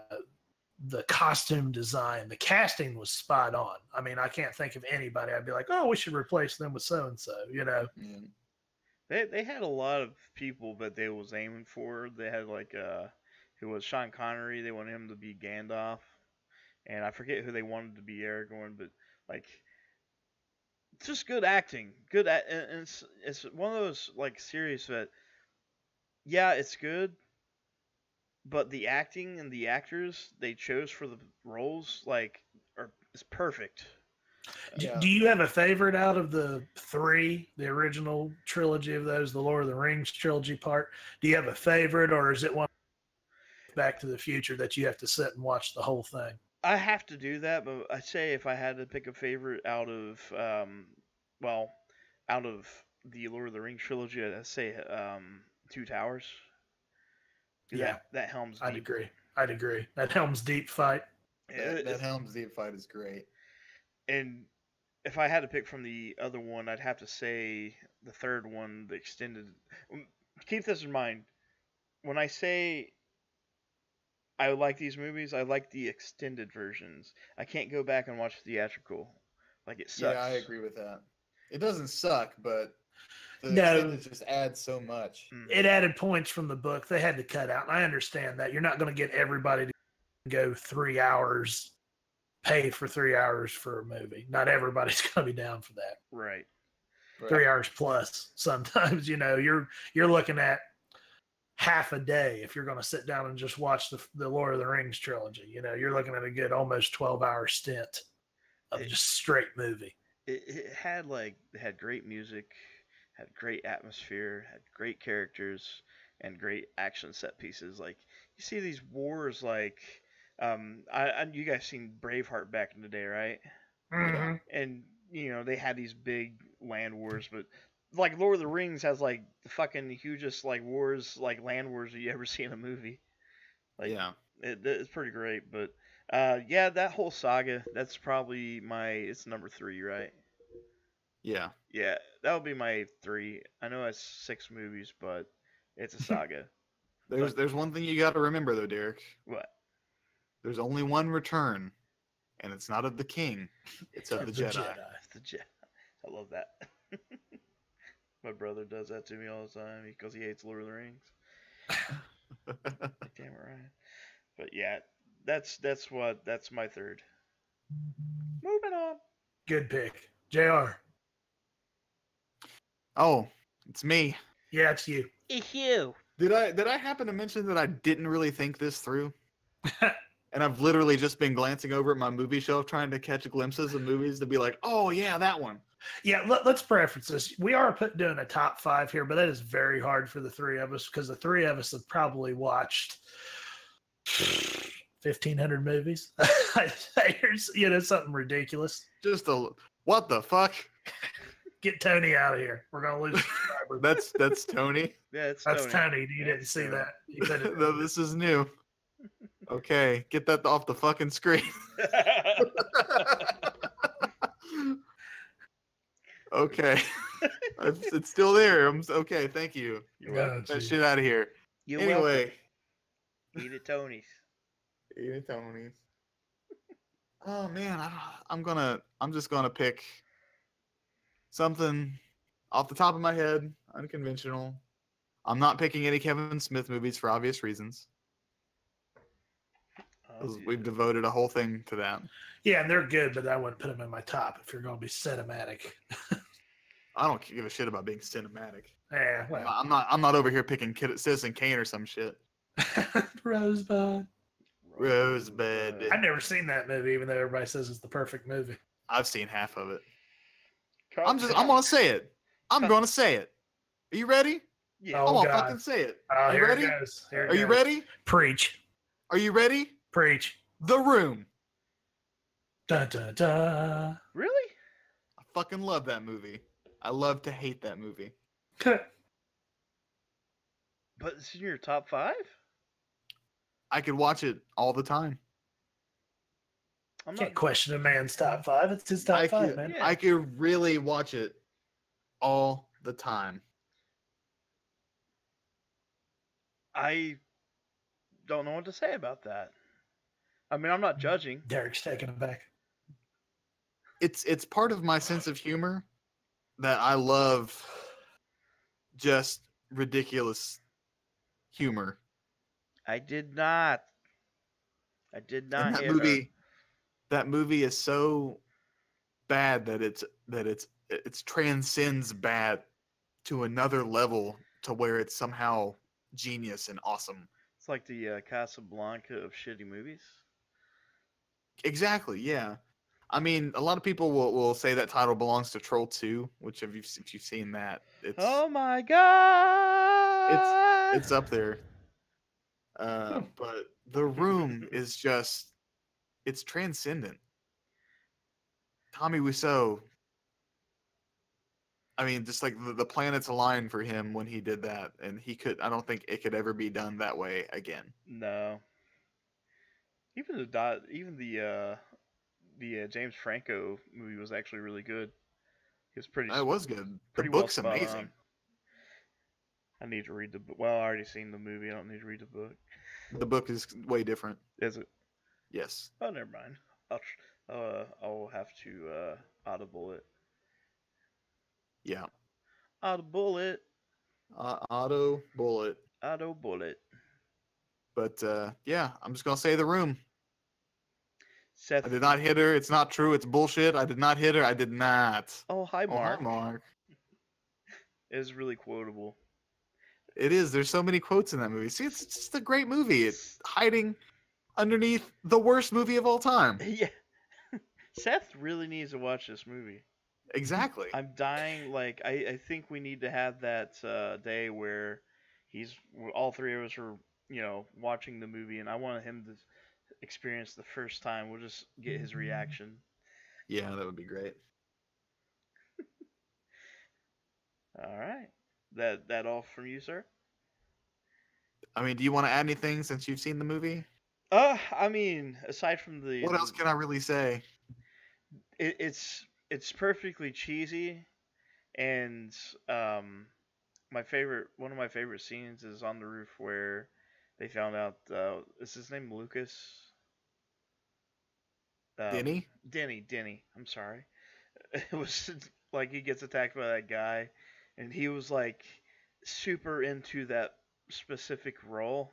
He's like, "Give me the Yeah. money, Denny. Give me the fucking money." And you could have got yourself killed. What was you thinking? I love that one thing. It's just like the character, the drug dealer guy, his name is Chris R. Chris R. And they were like, while they were filming, they're like, why is his name Chris R? And Tommy's answer was, Chris R is gangster. That's awesome. He's such a weird guy. I know. Oh man. Dude, I think I watched it like a couple times. Like YouTube has it, but it's like subtitled in Spanish. Oh, yeah. I just watched it, and it's just. I've watched it goofy, like man. 100 times. I've watched it like 100 times. I can't even. It's I'm- super quotable. Yeah, man. All right, man. So, any more? Yeah, that's it. That's all. I mean, there's nothing else I can say. Watch The Room. People should go into it as virgin as possible. This would be the perfect way. All right, Seth, your turn. All right, my number 3. People probably going to be a little surprised that this is lower on the list than they may think, knowing me, but it will be the Star Wars saga of movies for my number 3. Star Wars. Oh yeah, Star Wars. If I had to pick one out of them, everybody knows what I'm going to say for the best one, which is Empire. Obviously. All day. Obviously, episode 1. The Phantom. Obviously. Solo. Wasn't Attack of the Clones? No, it was Revenge of the Shit. The all anal final chapter. Yeah. Beam me up, Scotty. That's pretty wizard. Ugh. Did you ever see how it should have ended? They did. He's like, "I'm gonna bring it back." And when he kills the Emperor, and he's like, Vader is, and he's like, "Yeah, I did that, didn't I? That was pretty wizard." And then he died. I'm on my like 5th time watching Last Jedi. Yeah, I watched it several times. I do not understand the hate. It's fucking awesome. I don't either. I've seen articles come out now, people talking about how that now they've gone back and watched it since it's out now, that they were wrong to not like it. Yeah, I've seen people jump on the hate band. I went back and watched it, and it is bad. I've seen that opposite too. It is not bad. It's not bad. Did I remember like when the first one came out, the Force Awakens? There was this big trend on the internet, and it was like, haven't watched Star Wars hashtag, and all these people were just jumping on this bandwagon, like a bunch of hipsters mainly. And they did the same thing with The Last Jedi. It's like, guess what this guy's doing? Not watching Star Wars. I was like, whoop-de-fucking do. That's good for you. I'll tell you, my favorite scene in there is when Yoda shows up.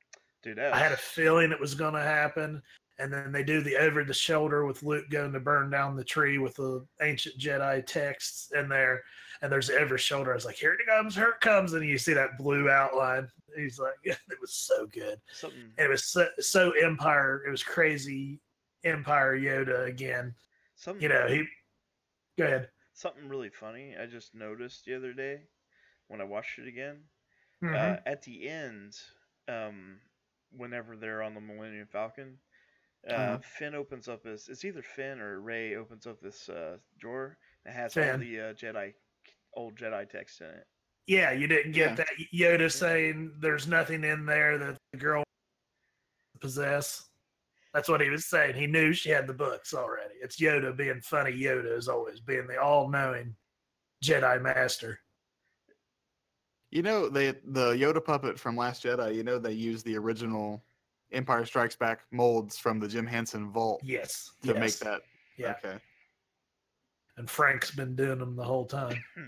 He even voiced them on Rebels, which was great when they see Yoda on Rebels and it's Frank Oh Oz my! voicing. I just finished Rebels. I told you. like this past week. Oh Is my it not god! great? Oh my god, dude! If you missed out, if you haven't seen anything and you're like, oh, this is cartoon kitty Star Wars. No, it's not. No, it's so good. It's animated Star Wars. I even have had people say it's the best of Star Wars. Some people throw some lavish praise on it. If you do yourself a favor, even if you didn't watch the Clone Wars, either one of the animated series, the original Gennady Tartakovsky, 5-minute animateds, or the long-running show that we had like 6 or 7 seasons of, the CGI one, which was fantastic in and of its own right. Go do yourself a favor. If you're a Star Wars fan or just like to dabble in Star Wars, go watch Rebels. You won't disappoint. I didn't like Clone Wars. I never finished it, and that doesn't bother me that I didn't. But Rebels was so good. So good. So remember we went and seen it in theaters, and that one part where she uses the light speed, just cuts through everything. It got super quiet, and I was like, "Holy shit!" And Yeah, I remember that. Everybody around us started laughing. like I seen, I was like, "Holy!" God. I see you got the wide Kylo, The wide kite, wide low Ren. wide load. Wide load Ren. But once again, if you're listening to this, if you're having, I just don't know Star Wars. It's the whole saga, love it or hate it, whichever movies. If you just want to stick even with just the original trilogy, it is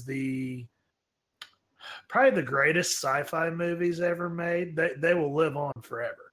Generations from now, we'll all be dead, and they'll still be talking about and tearing and down and dissecting Star Wars. Yeah, I can't. The whole saga is my number 2. So. So jumped your 2. Yeah. You can talk about it then, so you can just go ahead and jump your 2. Yeah. There, like my number 2 is probably tied between Star Wars and Lord of the Rings, so it's all in there, Which is probably good because we're about out of time. Yeah. We're getting there. That's pretty much like there's not much I can really say about Star Wars that has been said before. Like it's good. You can say what you want about the the prequels. There's some redeeming stuff in those films. It's a little bit more boring, especially the action, the music and the action. Though you can say that, but Phantom Menace. There's not a Star Wars nerd that doesn't play Duel of the Fates. And there's nobody that says that fight scene with Qui-Gon and Obi-Wan and Darth Maul isn't one of the best parts of all Star Wars, whether you hate the whole rest of the movie or not. That fight scene with John Williams music, Like what it boiled down to is like bad casting, and the script could have used some more finesse. But they're okay to watch. I can't. They're canon and they're decent. But the new trilogy is fucking insanely good. I really like what they're doing with the new trilogy. I like that they're challenging conventions. Yeah, everybody just wanted, jump and Chewie to jump in the Falcon and them take care of everything. You can't do that. They have to continue it on. You have to have new characters, and you have to change up the status quo. Right. I feel like people just like to find things to complain about. The last one, Force Awakens, they just said was a clone of A New Hope. Everybody was griping it was too much of the same, and then they do a 180 and do opposite, all new and fresh, and everybody's like, whoa, wait a second here. Yeah. That's not what we wanted. Well, you wanted more of the same, even though you were just bitching about it 2 years ago when it happened. There's no Yeah. winning or losing when it comes to No, that. not nerdom. Yeah. It's No. That's what I'm saying though. Like that's exactly the point I was gonna make is that, it's oh, this movie's too much like the old movies. And then the next movie comes like, this movie's not enough like the old movies. Yeah. It's just such a What do you want? Yeah, exactly. It's such a big thing, and everybody's got their own preconceived notions from the spans of time we had from the original trilogy to the prequel trilogy to this new, sequel trilogy, we'll call it, that we're getting. In between there were some good fan movies. If you've ever watched online, there was some good, parody and or actual like legit fan flicks that, people love Star Wars. So Right. Yeah. they have an ownership in it and they have a way they think, and you're never going to please everybody. I think they're great. And apparently, the money shows that people either like them or they'll love to hate them, either way. So it is what it is. People love Star Wars, whether you like the movie itself or not. They love the universe. There's plenty of it. There's, oh my gosh, if you'd be in the world like I am, being a member of the Ohio Star Wars Collectors Club, look us up at oswalk.com. Quick plug. But anywho, I mean, just people absolutely love these films. If you'd see some of the collections I've been privy to, and some of the collecting. I've been part of, somebody dropping $25,000 on one item. I've been privy to that. What was that, like a fucking rocket firing Fett? rocket firing Boba Fett? Yeah. I was part of a guy showed up to our booth a couple years ago with original film cells, Boba Fett film cells, but like unused ones that have possibly an infinite price on them. And people, it went up from him wanting like $4,000 from him. By the end of the show, there had been multiple people on the phone with like multiple investors offering up to $50,000 to $75,000 for the items this gentleman had. Jeez. So, yeah. So it's a crazy world, but it's awesome. I love Star Wars. It's got some great messages in it. If you've ever looked at, there's, what was that? Was it Time or National Geographic did a breakdown just a few years ago when we were getting ready to get the new trilogy started up, and all the references, biblical references and everything in it, multiple other, not just the Bible, other religions, this and that. Just a huge universe that one gentleman started and it's been expanded upon. And like I said, it's going to last on way past the rest of us because generations to come are going to travel to a galaxy far, far away and, relive those stories. So number 3, but, that doesn't diminish just because it's not numero uno. It's hard to pick numero uno. It might as well be. My top 3 could all share that same slot of number 1 in my heart. So yeah, Star Wars. So that was your number 2? That was my number 3. That was your number 2. Derek's But number 2. number 2. Mm-hmm. Anything you want to add about it, Derek? No, that's about all I can really say about it. Like I said, there's not much. He's pretty much all he said is something I can completely agree with. So. All right. Well, do you want to move on to number 1s then? Because my number 2 could be between Lord of the Rings and Star Wars. Since we've already talked about them. Yeah. I'll go ahead. You want me to jump my 2 since Derek's? Mine guys... 2's different than your guys's since yours has been like copies. Yeah. I'll go ahead. I'm not going to talk long at it. 86 Transformers animated movies too. We talked about it. The first podcast I talked in length of the love of that movie. That's number 2 and not number 1? It's not number 1. You know my number 1. I said it in another podcast too. Yeah, I know what your number 1 is. Yeah, so it's hard for me to say that. I mean, but like I said, my top 3, they all could be number 1 or 2 or 3 on the day. Right. It's hard for me to just put down because I've got people are going to go, what about this movie? What about that movie? Well, they're right there. Trust me. There's plenty of other movies I know the 3 of us absolutely adore and love and are fans of and can quote. It's just trying to make a list for the 3 of us to talk for 2 hours. You kind of got to just like pick and choose. So, right. Desert Island if I needed 5 movie, five top 5. There's more than 5 movies really, but yeah, 86 Transformers movie. Absolutely love it. I can nearly quote it word for word. Can't even tell you. I've seen it at least. Not exaggerating since, I'm 35 years old. I've seen it at least 200 times, maybe more. Easily. From being a kid because it was like the one tape I rented all the time. Well, we never kid. My parents bought it 15, times over with the amount that I always rented that movie. But for me, being a Transformers fan, the change that it brought in, that movie's, people may laugh at it, but everybody knows they killed Optimus Prime the first time in that movie, and what that caused, the outcry, like I talked about before, the kid, locking himself in a closet for 2 weeks. They couldn't get this kid to come out of the closet. He was so distraught. Kids leaving. Go ahead. Real quick, we're at 15 minutes. Gotcha. Sweet. So yeah, just kids left the theater then crying and screaming. So much so, as I said before, they changed Duke dying in the G.I. Joe movie because oh man, we screwed that up, and they even bring Prime back in the show. The season that followed, the season ender was a 2-part ender, and they brought Prime back. So, he wasn't dead for long, right? Because their toy sales went because of that. And the angry letters that Hasbro got. It's like, oh no, we better not fucking do that shit. Yeah. Because, at that time, they'd moved to Cincinnati. Hasbro HQ was right next to Kenner. They were here for a while, and then they moved back they were originally in Rhode Island, where Hasbro is from, and then they moved to Cincinnati, so we had, Kenner was home based here in Cincinnati. So that's why we're kind of like the hotbed for like toy collecting. Really, we're just close to it. Maybe not right here in our area. You go, west over towards Cincinnati. That's the hotbed. Yeah.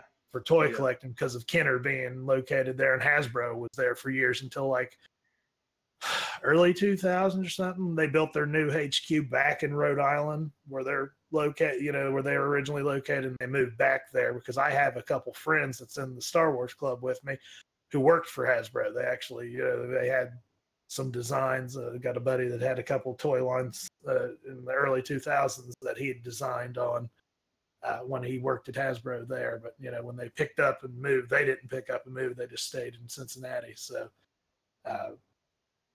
but I've met some of the original toy designers. Get a lot. My one friend, his dad actually worked for Kenner. His name's Kim Simmons, and he's known as the man who shot Luke Skywalker because he actually did most of the packaging for the original Star Wars toys. And my buddy Scott, like some of the hands on the original Star Wars toys are his hands. Which is really cool. I could listen to Kim talk forever, but a little bit off topic from Transformers and jumping in the toy world. But yeah, 86 Transformers movie is my number 2. Absolutely love it. Watched it. Can just about quote it. If anybody wants to be bored by that, I'll do a lone stream one night. I'll just put it on mute and do it word for word. Be interesting, like you act out the whole fucking movie by yourself. I can just about do it. It may be a word or two off, but it will still get the same meaning. All right. So that was your number 1? That was my number 2. Number 2. Okay. You guys can move on to number 1. JR, have you went yet?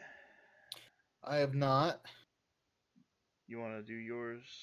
I think you are before me, aren't you? Yeah. No, I thought. Wait. Okay, whatever. Yeah, go ahead. Okay. Mine's like weird. Okay, this is my number 1. I could watch this movie just like some of the other movies in this list, but this is one of these movies I can have it on repeat. If I was stuck on a desert island, this movie would be the movie I'd want to take with me. You guys might laugh about this. You guys ready? Go for it. The Wedding Singer.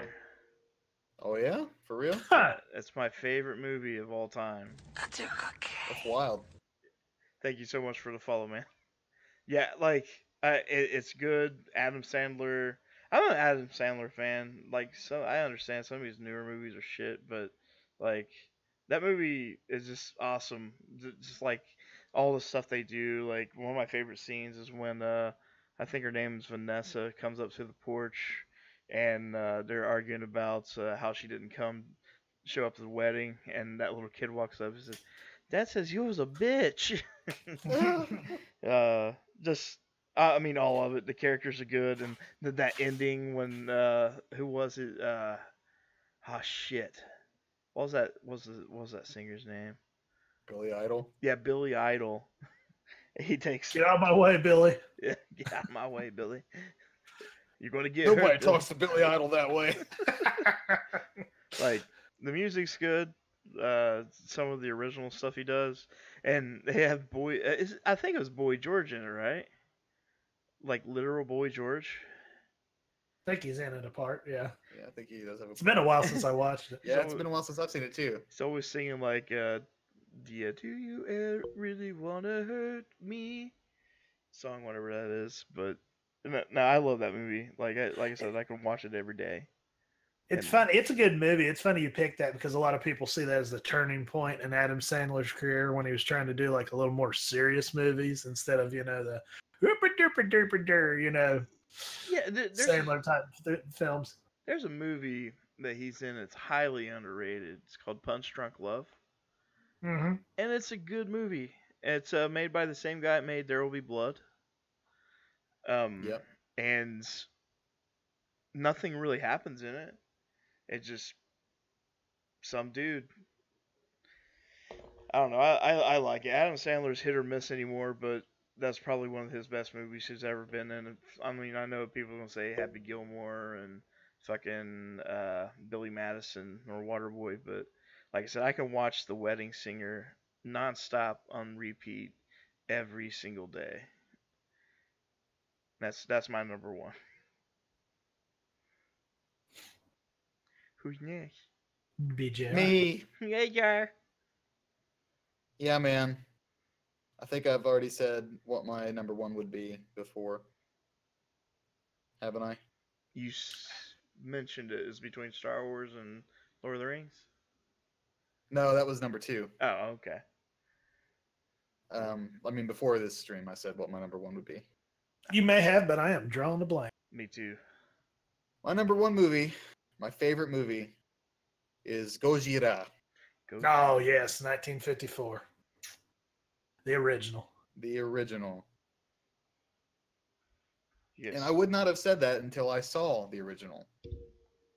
I never cared that much for. I mean, I've always liked Godzilla movies, but I never cared that much for the Raymond Burr movie. Give the people a little knowledge on it. We got time. I don't have to talk long about mine. I mean, the movie originally came out in 1954. They wanted to bring it over to the United States for an American market, but the original plot of the movie is heavily Japanese. Mm-hmm.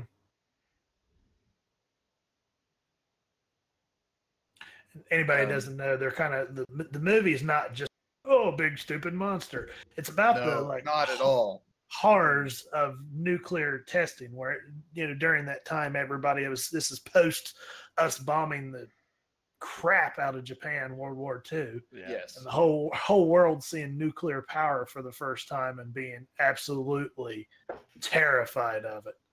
And especially for the Japanese people who it happened to, they had to survive it and deal with it on their home turf. And this is kind of their movie version of the fears that they were feeling at that time in the form of a giant rubber monster. Yeah. They wanted to give nuclear weapons a physical form. Mm-hmm. Basically, the way that they viewed the destruction of the nuclear bombs is that it was just so cold and terrible that it was just like this rampaging monster, no feeling. You know what I'm saying? Like, we're not talking about like the later Godzilla, who would be a hero, or the many changes of Godzilla. Yeah, the many changes of Godzilla. But the movies, like if you watch the original movie, it's actually really powerful. Who would have ever thought that a kaiju movie would make it into the Criterion Collection? Mm-hmm. Yeah. And it's there. I have the Blu-ray, and it's fucking great. the king of the kaiju, mind you. Yeah. He is the greatest. There are no greater than God. Godzilla. I love that song. I have that album just for that song. That and Don't Fear the Reaper. Well, you don't like Burning for You? That's their best song, man. That guitar riff. I fell in love with good. that song because of TNT Monster Vision, because they play that on the and they have like the whole cut. Godzilla-thon. I love it. I used to love the TNT Godzilla. That's where I saw most of these movies. Same here. I think the first one I actually ever saw was 1985. Was it Godzilla 85 or 84? I just went stupid. 85. 85. Yeah, I saw it on TV, and then that kind of like, what is this? And I had to start finding more of it. I think at some point we'll do an actual full Godzilla podcast. We have to. Derek will sit here and you and I will just wax poetic the whole time. Yeah, probably. Yeah, I'll probably just jack off the whole time.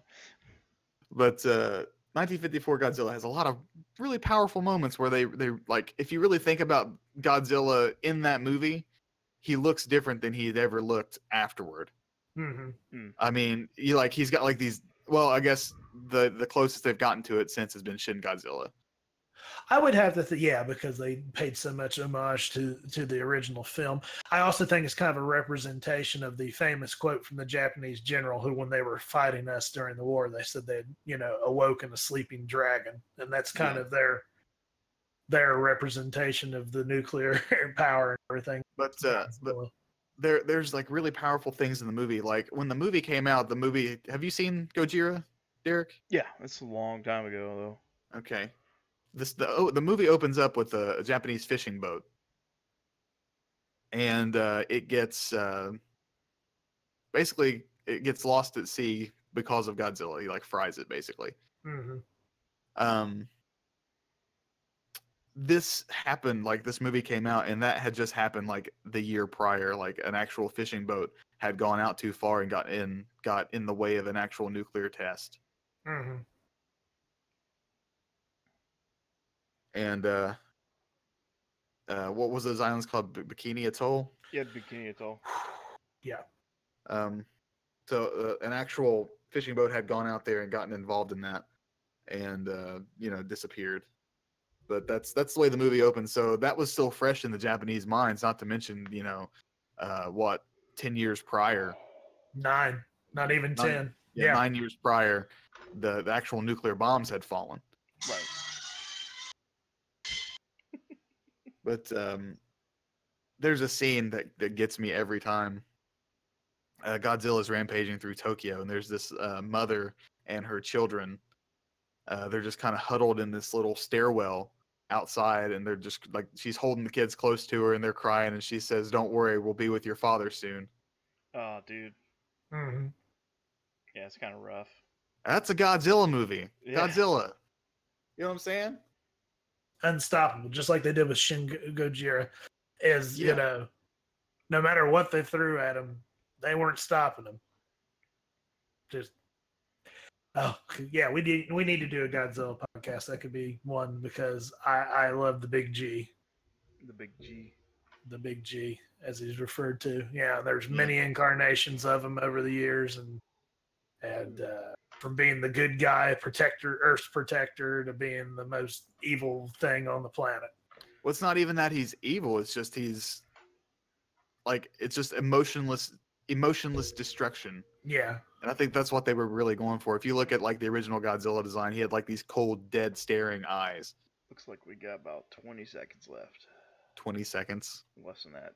We'll finish up mine real quick. Yeah. Okay. All right. Ghostbusters, number 1. I've talked at length of it before. Since we don't have time to go into the happy mess. If you want to look it up on Wikipedia. Look it up, multiple articles of how it was a perfect storm and how the movie couldn't be recreated, even with the negative effect that they kind of tried to recreate it in the second one, whether you love or hate the second one. Right. Happy Storm, great movie. Quotable, just about every line in it's quotable. fantastic. Made the careers of multiple actors. Even if they're fantastic actors and have done other things, if you think of that actor, Aykroyd, especially Ramis, and especially Ernie Hudson and Bill Murray. If you think of those guys, I guarantee you, any of their names, one of the first thoughts that's going to come up besides their other movies is Ghostbusters, right off the top. Huge amounts of fans. If you go to any convention, you're going to see guys who spent $2,000 out of their own pockets recreating proton packs and other equipment, wearing full garb and ready to go. Some guys even having their cars buying certain newer models of like station wagons to turn them into the Ecto-1. Fantastic movie. It's my number one, Ghostbusters. Sweet. All right, guys. Anything All else right. before we shut it down? I can't think of anything else to say.